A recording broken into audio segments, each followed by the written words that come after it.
Hello everyone. Class 10th की exercise 1.3 का introduction part है यहाँ पर। सबसे पहले इंट्रोडक्शन में हम बात करते हैं प्राइम नंबर्स की। प्राइम नंबर्स जिसके केवल दो ही फैक्टर होते हैं, या तो वन या इटसेल्फ। ठीक है, having two factor only, having two factor only, having two factor only. कौन कौन से फैक्टर होंगे? या तो सिर्फ या तो सिर्फ वन होगा, या फिर वो खुद होगा। ठीक है, दुनिया में कोई सा भी नंबर हो, मान लो एक नंबर है ए, जिसको मैं बोल देता हूँ इंटीजर। ठीक है, हम इंटीजर की बात करते हैं, पॉजिटिव इंटीजर की हमेशा बात करेंगे। ठीक है, तो दुनिया का कोई सा भी नंबर हो हमेशा वन से डिवाइड होता है। दुनिया का कोई सा भी इंटीजर हो, ठीक है, वो हमेशा खुद से डिवाइड होता है, खुद से, ए से। ए बोल रहा हूँ मतलब यहाँ की जगह में लिखना चाह रहा था खुद।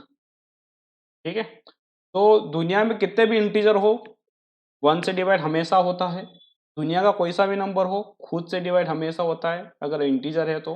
ठीक है, तो अगर ये दो चीजें हैं और सिर्फ ये दोनों हो, सिर्फ ये दोनों हो, वन और खुद, तो हम बोलेंगे प्राइम नंबर। अगर ये सिर्फ ये दोनों ही होते हैं, वन और खुद, इसके अलावा दुनिया में इस नंबर को कोई अगर डिवाइड ना कर पाए, ठीक है, तो इसका कोई फैक्टर अदर देन वन और इटसेल्फ नहीं होता है, तो आपका क्या कहलाता है? प्राइम नंबर कहलाता है। ठीक है, तो सिर्फ दो ही डिवाइड करने चाहिए तो ये प्राइम नंबर कहला देगा, और अदरवाइज नहीं कहलाएगा। ठीक है, फॉर एग्जाम्पल यहाँ पर मैंने 1 से 100 के बीच में लिया है, हालांकि ये पिछले पिछले चैप्टर में हम बात कर चुके थे इसकी। ठीक है, जैसे 2 है, 2 को पूरी दुनिया में सिर्फ 1 डिवाइड कर सकता है, 2 को ये खुद ही डिवाइड कर सकता है। ठीक है, ये दो चीजें तो होती होती हैं, तीसरी 2 के साथ ऐसा कोई नंबर नहीं है जो इसको डिवाइड कर दे। ठीक है, फिर यहाँ पर मैं इंडिकेट कर रहा हूँ। ठीक है, तो यहाँ पर ऐसा कुछ नहीं होना चाहिए जो डेसिमल के फॉर्म में हो। ठीक है, जैसे अगर हम 3 की बात करें, 3 की बात करें तो 3 को तो 1 भी डिवाइड कर सकता है, 3 को 2 भी डिवाइड कर सकता है। आप बोलोगे 3 को सर हम 1.5 से भी डिवाइड करवा देंगे। ठीक है, 1.5 2 जा 3 हो जाएगा। ठीक है, ऐसा नहीं होना चाहिए, डेसिमल के फॉर्म में नंबर नहीं होना चाहिए। ठीक है, यहाँ पर क्यू जो होता है ना, पी बाई क्यू का जो फॉर्म होता है, यहाँ पर क्यू आपका इंटीजर होना चाहिए। ठीक है, हमने रेशनल नंबर में यही बात करी थी, पी और क्यू दोनों के दोनों क्या होने चाहिए? इंटीजर होने चाहिए। पी और क्यू दोनों दोनों क्या होने चाहिए? इंटीजर। तो यहाँ पर भी क्यू क्या होना चाहिए? आपका इंटीजर होना चाहिए। ठीक है, तो सिर्फ दो ही फैक्टर दुनिया में जिस नंबर के, तो वो प्राइम नंबर।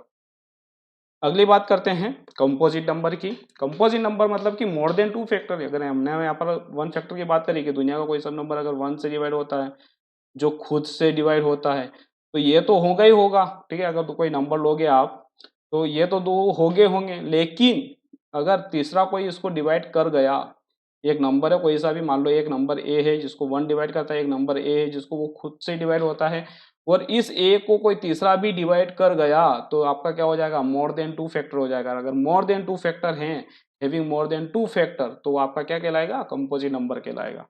यहाँ पर कुछ एग्जाम्पल्स में मैंने गिवन है। 100 के बीच में मैंने 74 यहाँ पर आपके कंपोजिट नंबर होते हैं। जैसे 4 की बात करते हैं, तो 4 को 1 तो डिवाइड कर गया, 4 को खुद से ही डिवाइड हो गया, 4 को 4 भी डिवाइड कर जाता है, लेकिन 4 को 2 भी डिवाइड कर गया। तो more than two factor, more than two factor आपका क्या हो जाएगा? कंपोजिट नंबर हो जाएगा। ठीक है, सिमिलरली 6 की अगर बात करें, तो 6 को 1 तो डिवाइड कर गया, 6 को 6 से भी डिवाइड कर गया। ठीक है, ये दो तो हमेशा ही होंगे, 1 और 6 तो हमें 1 और खुद तो हमेशा ही रहेंगे, इट सेल्फ तो खुद ही रहे, मतलब हमेशा रहेगा। लेकिन अगर 6 को 2 भी डिवाइड कर देता है, हमें ये भी पता है, हमें ये भी पता है कि 6 को 3 भी डिवाइड कर देता है। ठीक है, इसका मतलब क्या हुआ? More than two factor. ठीक है, जो जिससे डिवाइड होता है एग्जैक्टली उसको हम बोलते हैं फैक्टर। ठीक है, एग्जैक्टली डिवाइड कर दें, जहां पर रिमाइंडर क्या बचे? 0 बचे। ठीक है, अगर कोई नंबर है, किसी नंबर से डिवाइड हो रहा है और रिमाइंडर क्या आ जाए? 0 आ जाए, तो वो क्या कहलाता है? फैक्टर कहलाता है। तो इसके क्या है? चार फैक्टर है, तो 1 फैक्टर है, 6 एक फैक्टर है, 2 एक फैक्टर है, और 3 एक फैक्टर है। ठीक है, तो मोर देन 2 फैक्टर हो गए, मोर देन 2 फैक्टर हो गए, इसका मतलब क्या हुआ है? वो कंपोजिट नंबर है। ठीक है, वो आपका क्या है? कंपोजिट नंबर है। तो देखा जाए तो यहाँ पर प्राइम नंबर 25 होते हैं, कंपोजिट नंबर 74 होते हैं, दोनों को अगर मिला दिया जाए तो 99 बनता है। एक कहाँ गया? 1 से 100 के बीच में एक कौन सा नंबर है जो प्राइम नंबर में भी नहीं आ रहा, कंपोजिट नंबर में नहीं आ रहा? ठीक है, तो वो कौन सा है? 1 है। क्यों 1 है? क्योंकि इसका तो सिर्फ एक ही फैक्टर है। कैसा फैक्टर है भाई? अगर 1 से 1 को डिवाइड कर दो, मैंने बोला दुनिया का हर नंबर है 1 से भी डिवाइड होता है, खुद से भी डिवाइड होता है, क्या ये बात फेल हो गई क्या यहाँ पर? नहीं, यहाँ पर हो गई ना, 1 1 को डिवाइड करता है, 1 1 को डिवाइड करता है, ये खुद है, ये खुद है, खुद से भी डिवाइड हो रहा है। लेकिन जब हम फैक्टर की बात करेंगे कि 1 का फैक्टर कितने हैं, अगर 1 के फैक्टर कितने हैं, तो मैं ये बोलूंगा कि 1 का फैक्टर एक ही फैक्टर है, 1 ही है। ठीक है, जैसे यहाँ पर हम 2 के फैक्टर की बात करते हैं तो 2 की दो दो फैक्टर होते हैं, एक तो 1 होता है एंड दूसरा 2 होता है। ठीक है, एक 1 एंड 2। ठीक है, यहाँ पर दो फैक्टर है। जैसे 3 की बात करें तो 3 के दो फैक्टर होते हैं, एक तो 1 होता है और 3 होता है। ऐसे ही अगर मैं 1 की बात करूंगा तो 1 का सिर्फ एक ही फैक्टर होगा, 1। ठीक है, अब यहाँ पर मैं वो डिवाइड डिवाइड करने वाला बात नहीं बोलूंगा कि इसको 1 को 1 से डिवाइड हो रहा है, 1 खुद से भी डिवाइड हो रहा है, इट सेल्फ भी हो रहा है। ठीक है, ये तो एक तरीका जो दिखाने का डिवाइड करके बोलते हैं, हम तो यहाँ बोलते हैं हैविंग अ 2 फैक्टर ओनली। ठीक है, डेफिनेशन पढ़ो ना, डेफिनेशन में बोला है कि 2 फैक्टर होने चाहिए, ओनली लिखा है आगे। ठीक है, तो 1 फैक्टर से काम नहीं चलेगा, इसलिए 1 फैक्टर है तो 1 जो है नो तो प्राइम नंबर है, ना तो प्राइम नंबर है, ना कंपोजिट नंबर है। ठीक, आई होप आपको अंडरस्टूड हो गया होगा। 1 ना प्राइम नंबर है, कंपोजिट नंबर है। सी की बात करते हैं, सी पे हमने रखा है को प्राइम नंबर। ठीक है, को प्राइम नंबर ये नया नया वर्ड है आपके लिए। तो को प्राइम नंबर एक दो नंबरों का पेयर होता है, जैसे ए और बी अगर आपका एक पेयर है, दो नंबर है, दो इंटीजर नंबर का पेयर है, और अगर इनका HCF 1 होता है, ठीक है, अगर इन दोनों नंबर में से HCF, ये HCF क्या होता है, हाईएस्ट कॉमन फैक्टर, मतलब इन दोनों में से जो भी बड़ा से बड़ा नंबर हम कॉमन लेते हैं और बड़ा से बड़ा नंबर कॉमन आपका 1 आता है, तो हम बोलेंगे उसका HCF 1 होगा। और अगर HCF 1 हो गया तो आपका नंबर क्या हो जाएगी, दोनों नंबर का जो पेयर होता है, इस पेयर को हम बोलते हैं को प्राइम नंबर। ठीक, फॉर एग्जाम्पल देखा जाए तो यहाँ पर 5 और 6 को प्राइम नंबर है।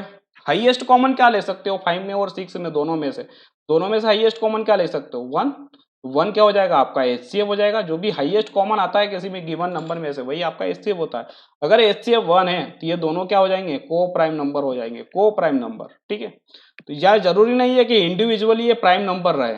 ठीक है, ये दोनों कंपोजिट नंबर भी हो सकते हैं इंडिविजुअली, ये प्राइम हो सकता है, ये कंपोजिट हो सकता है, ये कंपोजिट भी हो सकता है, दोनों कंपोजिट हो सकते हैं, ये भी कंपोजिट हो सकता है, ये भी कंपोजिट हो सकता है, दोनों प्राइम भी हो सकते हैं। जैसे 2 और 3 का HCF बोला जाए तो कितना, 1, तो HCF is equal to 1, HCF is equal to 1 तो क्या हो जाएंगे, वो प्राइम नंबर हो जाएंगे। ठीक है, तो कोई भी दो सक्सेसिव नंबर कुछ भी आ जाए, सक्सेसिव नंबर बात नहीं कर रहा हूँ, अगर कोई भी दो नंबर ऐसे आ जाए जिनका HCF अगर 1 आ जाए, ठीक है, तो सीधा मान लेना कि वो क्या है, आपके को प्राइम नंबर है। जैसे 7 और 9 की बात करते हैं, 7 और 9 में से क्या कॉमन आ जाएगा, प्राइम नंबर। क्या कॉमन आ जाएगा, HCF इजिकल टू 7 क्या है आपका प्राइम नंबर है, यहाँ से तो सिर्फ 1 ही कॉमन आ सकता है। ठीक है, दूसरा कुछ कॉमन आ ही नहीं सकता दोनों में से, तो HCF इजिकल टू 1 हो गया, क्या बन गया, ये को प्राइम नंबर बन गए दोनों। ठीक है आगे बात करते हैं, natural number having HCF is equal to 1। बहुत सारे नेचुरल नंबर रहते हैं, उनका अगर HCF 1 आ जाए तो उसको हम बोलते हैं को प्राइम नंबर्स। ठीक है, any two successive numbers integers are always coprime. ठीक है, सक्सेसिव नंबर का मतलब होता है कि एक के बाद दूसरा, जैसे यहाँ पर 84 लिखा है तो 84 के बाद 85। ठीक है, 84 के बाद 85, ये सक्सेसिव नंबर होता है, एक नंबर और उस नंबर से बड़ा नंबर। ठीक है, या उससे एक छोटा नंबर। ठीक है, अगर मैं 84 की बात करी तो इससे छोटा नंबर भी हो सकता है सक्सेसिव नंबर 83। तो आगे पीछे वाला एक एक नंबर का पेयर हो सकता है, 84 85 हो सकता है, 84 83 भी हो सकता है। तो जो सक्सेसिव नंबर में मैंने पहले भी बात करी थी कि HCF जो होता है वो हमेशा क्या होता है, 1 होता है। HCF इजिकल टू क्या होता है आपका, 1 होता है। और HCF अगर 1 हो गया तो वो क्या हो जाएगा, को प्राइम नंबर हो जाएगा। ठीक है, तो दो सक्सेसिव नंबरों का सक्सेसिव नंबर जैसे 50 51। ठीक है, सक्सेसिव नंबर की बात करें 65 66। ठीक है, तो ये सब सक्सेसिव नंबर है। सच जैसे यहाँ पर एग्जांपल गिवन है 2 3 3 4 4 5। ठीक है, एंड सो ऑन। नाउ एक बहुत ही इंपॉर्टेंट थ्योरम है, उसके ऊपर बात करते हैं। Theorem 1.3, let P be a prime number, P एक कोई प्राइम नंबर है, if P divides A square then P divides A. ठीक है, अगर ये बोल रहा है कि अगर पी ए स्क्वायर को डिवाइड कर दे तो पी ए को डिवाइड कर देगा, where A is a positive integer. ठीक, पी कोई प्राइम नंबर गिवन है। ठीक है, प्राइम नंबर किसका होगा, जब ए की बात कर रहे हैं तो ए का ही प्राइम नंबर होगा। ठीक है, दूसरी बात बोल रहा है कि if P divides A square, अगर ए स्क्वायर को पी डिवाइड कर दे मतलब ए स्क्वायर को एक प्राइम नंबर डिवाइड कर देता है, ठीक। तो ए को देन पी डिवाइड से, मतलब ए को पी डिवाइड कर देगा, ए को कौन डिवाइड कर देगा, पी को। और यही हमें क्या करना है, प्रूव करना है, ठीक है। यही हमें क्या करना है, प्रूव करना है। जहां पर ए क्या है, एक पॉजिटिव इंटीजर है, ठीक है, एक पॉजिटिव इंटीजर, ठीक है। इंटीजर को मैं आई से लिखता हूं, ठीक है। और ऊपर अगर मैंने पॉजिटिव साइन लगा दिया, इसका मतलब क्या है, पॉजिटिव इंटीजर, जिसका मतलब क्या होता है 1 2 3 4 5 6, ठीक है। जीरो से नहीं चालू होता है, ये 1 से स्टार्ट होता है, ठीक है। 5 डेड इन्फिनिट तक चलता है। तो प्रूफ में देखते हैं, let prime factorization of A is, ठीक है। ए का प्राइम फैक्टराइजेशन लिखते हैं, कैसे लिखते हैं ए का, जैसे 6 का हम प्राइम फैक्टराइजेशन कैसे लिखते हैं, 2 इंटू 3। जैसे कि हम 12 का प्राइम फैक्टर कैसे लिखते हैं, 2 इंटू 2 इंटू 3, 2 2 जा 4, 4 3 जा 12, ठीक है। इस तरह से हम प्राइम नंबर देखते हैं। तो मान लो ये कोई प्राइम नंबर, मान लो ये P1 है, ये क्या हो गया आपका P3 है, P2 है, ठीक है। और यहाँ पर ये मान लो ये P1 है, ये आपका प्राइम नंबर P2 है, ये आपका प्राइम नंबर P3 है। ऐसे ही अगर मैं ए का प्राइम नंबर में ऐसे बहुत सारे एज्यूम कर लूँ कि इसके prime number P1 P2 P3, ऐसे करते हुए बहुत सारे Pn तक है, ठीक है। तो उसको हम क्या कर सकते हैं, मल्टीप्लाई के फॉर्म में लिख सकते हैं। सभी प्राइम नंबर्स को क्या लिख सकते हैं, इस नंबर को पूरे को मल्टीप्लाई के इक्वल में लिखा जा सकता है, ठीक है, प्राइम नंबर को। तो हम क्या बोलेंगे यहाँ पर, a is equal to P1 into P2 into P3 into डेडेडेडेडेस Pn, ठीक है। तो किसी भी नंबर को उसके प्राइम नंबर्स के मल्टीपल के फॉर्म में लिखा जा सकता है। तो बात करते हैं, दोनों तरफ स्क्वायर कर देते हैं। इसको सपोज कर लेते हैं सबसे पहले इक्वेशन फर्स्ट, ठीक है। इसको सपोज कर लेते हैं पहले इक्वेशन फर्स्ट, ठीक। आगे चलते हैं, आगे बात करते हैं, दोनों तरफ स्क्वायरिंग कर देते हैं, स्क्वायरिंग बोथ साइड। यहाँ पर भी हम स्क्वायर कर देते हैं, यहाँ पर भी हम क्या कर देते हैं, इसका पूरे का स्क्वायर कर देते हैं। तो यहाँ तो हो जाएगा ये ए स्क्वायर, ठीक है। इन सभी का स्क्वायर हो जाएगा P1 into P2 into P3 डेडेडेडे Pn का स्क्वायर कर देते हैं, ठीक है। अब क्या होता है, जब भी स्क्वायर होता है, अगर मल्टीप्लाई में बहुत सारे नंबर होते हैं, जैसे 2 इंटू 3, सॉरी 2 इंटू 3, इसका पूरे का स्क्वायर होता है तो हम क्या बोलते हैं, 2 का स्क्वायर इंटू 3 का स्क्वायर। ये जो स्क्वायर होता है सब में अलग अलग चला जाएगा, स्क्वायर जो होता है ये सब में क्या हो जाता है, अलग अलग चल जाएगा। तो हम नेक्स्ट सिस्टम में यही करने वाले हैं, स्क्वायर को अंदर रखने वाले हैं। तो ए स्क्वायर इजिकल हो जाएगा P1 का स्क्वायर इंटू P2 का स्क्वायर इंटू P3 का स्क्वायर, मल्टीप्लाई में ऐसे डेडेडेड Pn का स्क्वायर, ठीक है। सभी के सभी मल्टीपल में है। इसको हम सपोज इक्वेशन सेकेंड दे देते हैं, ये आपकी इक्वेशन सेकेंड हो जाएगी। अब हम एनालिसिस करते हैं फ्रॉम इक्वेशन सेकेंड। अब पूरी इक्वेशन को देखो, अगर मैंने इसमें P से डिवाइड कर दिया, P1 से डिवाइड कर दिया, तो क्या पूरी इक्वेशन P1 से डिवाइड हो जाएगी क्या। देखो यहाँ पर P1 का स्क्वायर है, P2 का स्क्वायर है, ठीक है, आगे नहीं लिख रहा हूं मैं। और अगर इसको मैंने P1 से डिवाइड कर दिया तो P1 से एक स्क्वायर कट जाएगा। इसका मतलब क्या हुआ कि ए स्क्वायर जो है वो P1 से डिविजिबल है। ए स्क्वायर क्या है आपका, P1 से डिविजिबल है। सिमिलरली अगर मैंने 2 कर दिया होता, ये 2 होता तो ये इसको कट कर देता, ये इसके स्क्वायर को कट कर देता, ठीक। तो देखा जाए तो हम क्या बोलेंगे कि जहां पर ये जो ए स्क्वायर है ये किस किस से डिविजिबल होगा, ये डिविजिबल होगा P1 से, ठीक है। ये जो ए स्क्वायर है ये आपका P2 से भी डिवाइड होगा, ये जो ए स्क्वायर है ये P3 से भी डिवाइड हो सकता है, ये जो ए स्क्वायर है वो आपका Pn से भी डिवाइड हो सकता है। क्योंकि जब हम डिवाइड करते हैं तो दोनों तरफ डिवाइड करते हैं, मतलब अगर इधर डिवाइड करते हैं तो इधर भी हमको क्या करते हैं, डिवाइड करते हैं दोनों तरफ।